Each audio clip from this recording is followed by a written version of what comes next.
Good afternoon. My name is Mike Cooper, Parish President for St. Tammany Parish. And we're here this afternoon at the Emergency Operations Center in downtown Covington to give an update on the status of Hurricane Delta and its potential impacts on our communities here in St. Tammany Parish. With us today on the stand, we have Parish Councilman Riker Toledano, Parish Councilman Michael Lorino, Public Service Commissioner Eric Scrametta, representing our area, Major Sammy O'Keefe of the St. Tammany Parish Sheriff's Office, and Clarence Poe, Director of St. Tammany Parish Office of Homeland Security and Emergency Operations. As we know, we have another storm heading our way. Based on the weather forecast, we'll know more later tonight and tomorrow with regards to its possible strength, size, and direction after we see reports tomorrow morning from the National Weather Service. But today, we stand here to let our community know that we are prepared to serve our citizens. We have been preparing since earlier this week by getting out sandbags, making them available to our citizens for self-serve at 6 locations throughout St. Tammany Parish. We are preparing fully for this storm in anticipation of any impacts that we may receive. And to give us further information regarding the current status of Hurricane Delta, I'm going to ask Clarence Poe to come and give us an update. Clarence? Thank you, Mr. President.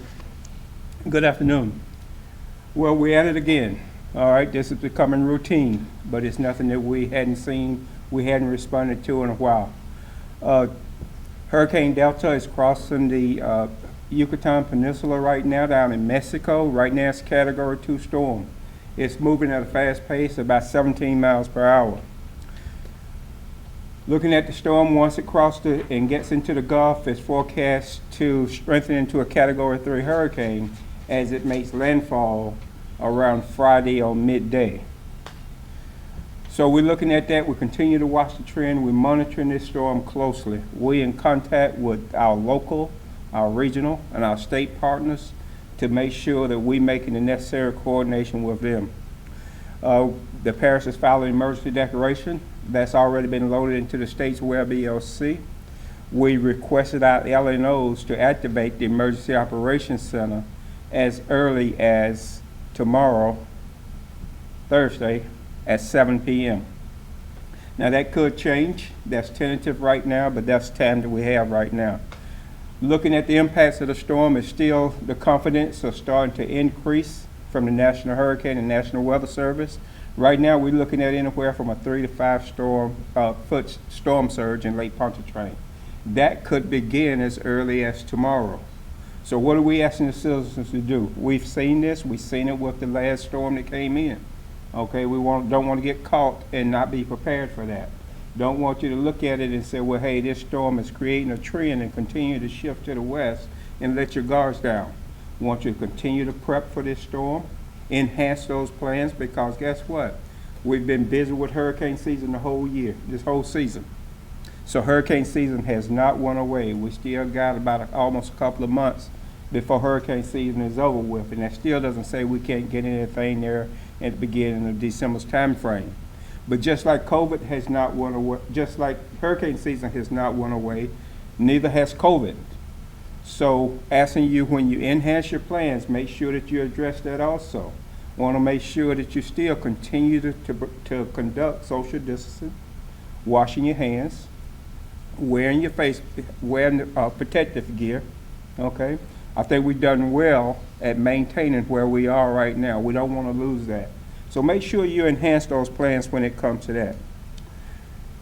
There's no evacuation orders in place at this time, nor are there any shelter openings at this time, but we'll continue to look at that. We want you to make sure that you sign up for St. Tammany, Alert St. Tammany. That's where a lot of that information comes from. Now, we don't push out the regular updates on the weather and different things like that, because you can get those from the local news, and that's what we want you to do. Stay abreast of what's going on around you. But if you sign up for Alert St. Tammany, that's where you can get those things firsthand if we call for an evacuation. Right now, my office has already coordinated to address those areas in the low-lying areas of St. Tammany, which means Palm Lake, Cornelius, Lake Road there, and to include the lakefront in Mandeville, and also over in Madisonville. Those are programs so we can send out an alert St. Tammany, and let people know that you're probably going to experience some flooding in your area in this time frame. Give them heads up, okay? So that's where we are with the prep. I still want to iterate that guess what? Hurricane season has not went away, neither has COVID. So we're responding to both of these at the same time. So make sure you enhance your plan and be ready to activate that plan and put it in place when necessary. Other than that, that's all I have. Thank you, Mr. President. Thank you, Director.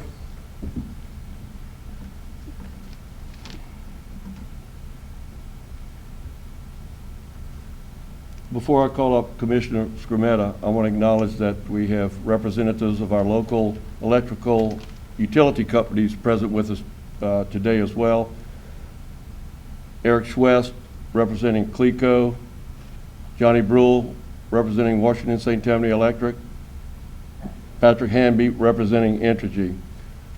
They will have an opportunity to give you a few words as well. But at this time, I'm calling on Commissioner Eric Scrimetta. Thank you, President Cooper, for the opportunity to speak to the community.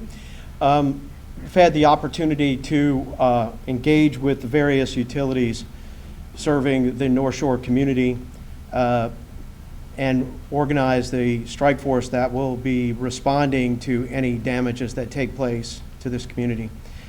We have reports from Washington St. Tammany Co-op that they have 100 personnel ready, with the ability to amplify that amount of personnel and multiply that up as necessary through added personnel and also through mutual aid. We have a commitment from Entergy to have approximately 1,000 personnel in place, with the ability, again, to ramp up and multiply as necessary. From CLECO, we have a commitment of approximately 900 personnel in place, with the ability to ramp up and multiply. And DEMCO has approximately 250 personnel in place with the ability to ramp up and multiply. We are working with these various utilities to ensure that they are in a position to respond locally. If the storm is more to the west, they will be able to go and assist citizens of western Louisiana as they have done in Hurricane Laura. We will have them respond in 3 stages. They have scouts, they have vegetation crews, and they also have the people in the bucket trucks. Now, the scouts and the vegetation crews can be active with the winds above 30 miles an hour.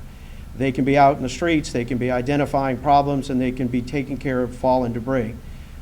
The federal law under OSHA requires that the men in the bucket trucks cannot be aloft until the winds drop below 30 miles an hour.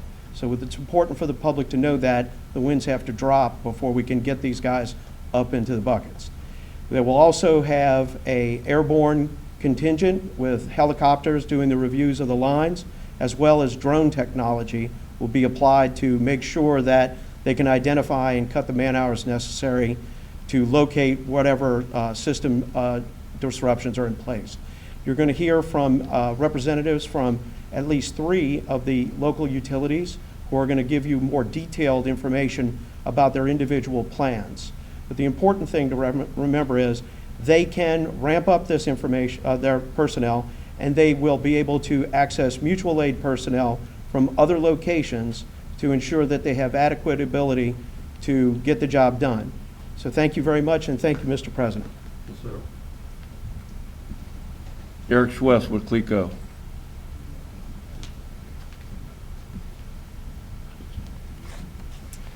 Thank you, Mr. President. Eric Schwest, Vice President of Governmental Affairs for CLECO for the state and for this region. Also like to thank the Commissioner.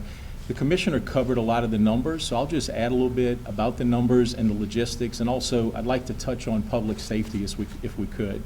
In addition to the line mechanic personnel, which was mentioned to be approximately 900, we also have about 350 vegetation or tree trimmers that'll be coming into the region and staging. We started and initiated our plan on Monday.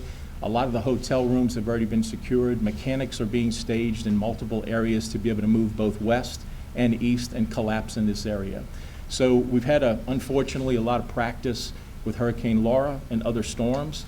One of the key things that we would ask that everyone understand, and it's been mentioned by Mr. Clarence, is COVID-19 is a pandemic and still an issue that collides with hurricane restoration. What does that mean? It means that as a lot of our customers do like to approach our line mechanics and crews and engage them and talk to them, we ask that those social distances be maintained.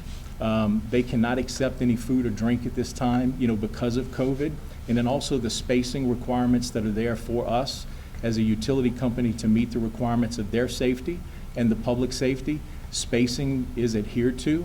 Lodging is more difficult. It requires more rooms. You cannot put more than one man or woman in the same room together as far as lodging. So we ask that everyone understand that. That's critically important.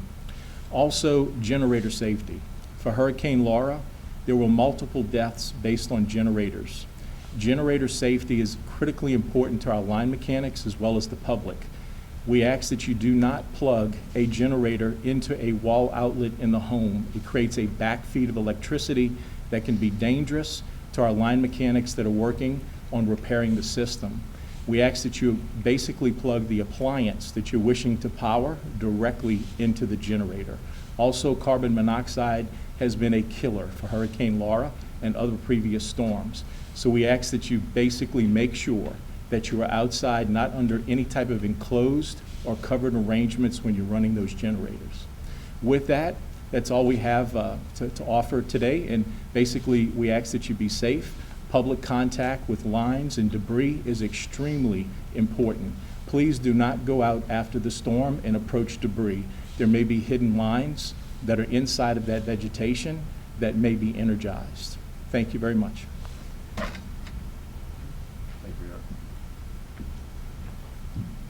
Mr. Patrick Hanby with Entergy.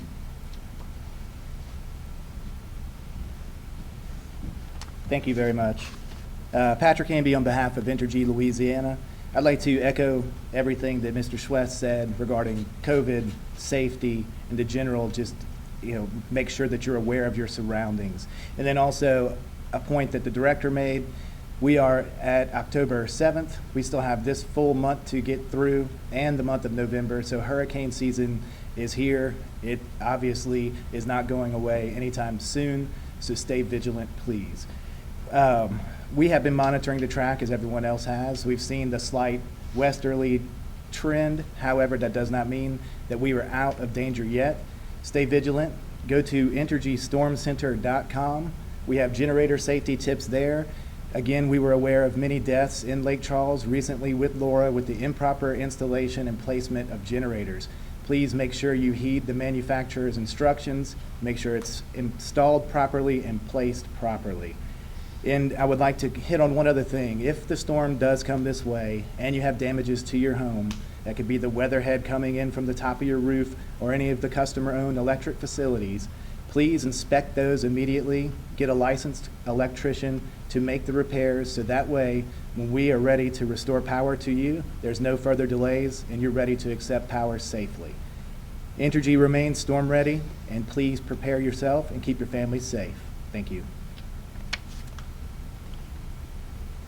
Thank you, Mr. Hanby. I'm going to take this opportunity to touch upon electrical safety and ask our citizens to please be prepared for the event of possible outages lasting for hours or even longer, depending on the size of the storm. And I ask our citizens to use today, tomorrow particularly, to stock up on groceries, water, ice, medications, and whatever you may need in the event there is a prolonged outage due to the nature of the hurricane. We're not exactly sure, but now is the time to prepare for such. And as each representative has told you, and echoed by Commissioner Scrimetta, our local utility companies are here to serve our citizens and will take every opportunity to get back and restore service as soon as possible. So please be patient in the event that we experience those types of inconveniences. So now I'll call on Councilman Mike Lorino, Council Chairman of St. Tammany Parish Government. Thank you, Mr. President. I just want to touch on a couple of things in District 4. As President Cooper mentioned, Mandeville, Madisonville area, those residents will experience probably exactly or a little bit more than we had on the last storm. I think that's very important to keep in mind as you prepare to maybe get stuck in your house or whatever the case may be. But I know the parish is ready for it, and we just have to hope and pray that things work out as they have in the past, and that's the best we can do. But I know it's ready, and thank you, President Cooper, for putting this together, sir. Thank you, Chairman. Riker Toledano, St. Tammany Parish Council. President Cooper, thank you very much. The saying is practice makes perfect. There's no doubt in my mind our public works people and our first responders have this almost down to science. Those gentlemen and ladies are out there every day for you, and they're out there 24/7 right now. I guess the thing that we want to ask our constituents to do is, when the weather is good now, go out, check your culvert, check your outflow of your drainages so that there's nothing to impede them. Be safe in your home. Take care of your families. Thank you very much. Thank you, sir. And now I'm calling on Major Sammy O'Keefe of the St. Tammany Parish Sheriff's Office, representing Sheriff Randy Smith. President Cooper, thank you for the invite. We'd just like to assure the community that we have taken the necessary measures to be prepared for whatever may come our way. As everyone else, we're waiting the latest forecast. Of course, when we do have street flooding, probably the number one concern we have is the sightseers just pushing water in homes. So we just encourage everybody to stay inside. Let us get the people that possibly may need evacuation out and stay off the streets. Everybody stay safe. Thank you. Thanks, sir.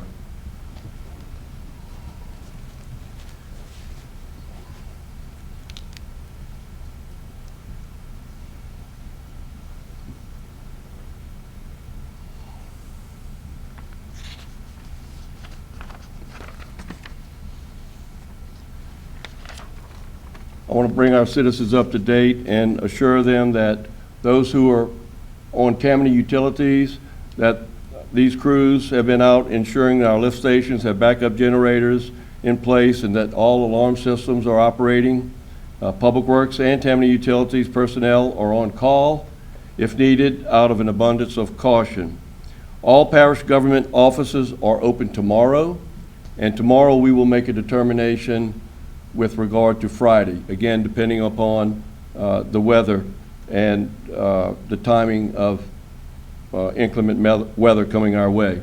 North Shore Beach is currently closed, and announcements about other recreational facilities such as Camp Salmon, Tammany Trace, the Fishing Pier, Kids Connection Playground, and others will be announced tomorrow as well.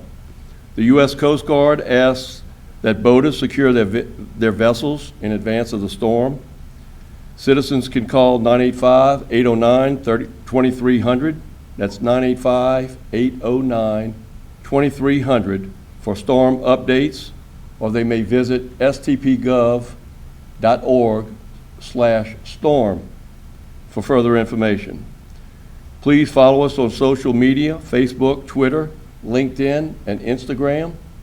And I want to say also that I spoke with or communicated with Interim Superintendent of St. Tammany Parish Schools earlier today, and he could not be with us here, but he shared that they will keep their teachers, students staff advise in the normal fashion that they advise of any school closings that may occur or any other news.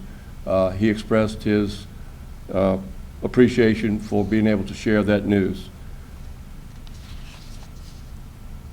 I'm just looking at my notes to see if there's anything else that I may have missed before opening for questions.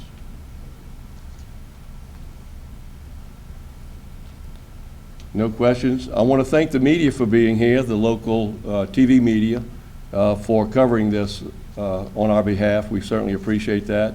I want to thank all of our departments at Parish Government for their preparation. They've done an outstanding job each and every time we've had to activate in this fashion. Here today are representatives of the Public Information Office that helped put this press conference together. I want to thank you all for that as well, so that we could get this information out to our citizens on a timely basis.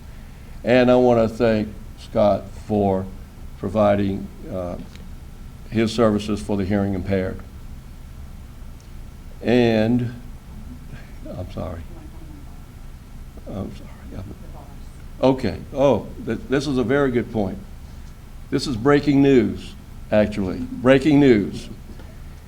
Today we received results from the Louisiana Department of Health, and we've been tracking the positivity rates for St. Tammany Parish over the past several months. We continue to monitor that. In phase 3, Governor Edwards stated that local bars could only open if the positivity rate in a parish meets 5% or low for 2 consecutive weeks. And last week we were at 3.5, and today we received notice that we were at 4.3. So therefore, with a formal request made to the governor, we received immediate response that we did in fact meet the criteria in order to open local bars here in St. Tammany Parish, and we're happy to say so and make that announcement now. A press release will go out shortly, if it hadn't already done so, so that the local adult beverage establishments can open up at the criteria that is established in the original proclamation. There is certain criteria which must be met in order for the local establishments to open. But I'm happy to say that we're able to assist in getting our local bars open and back in business. Did I cover everything? Okay, yes, I did. Thank you. So again, thank you all for being here. Again, if you have no questions, we're signing out here at the EOC in downtown Covington on Wednesday afternoon at close to 3:00 p.m. So thank you all very much for being here. Thank you all. Thank you. Thank you all.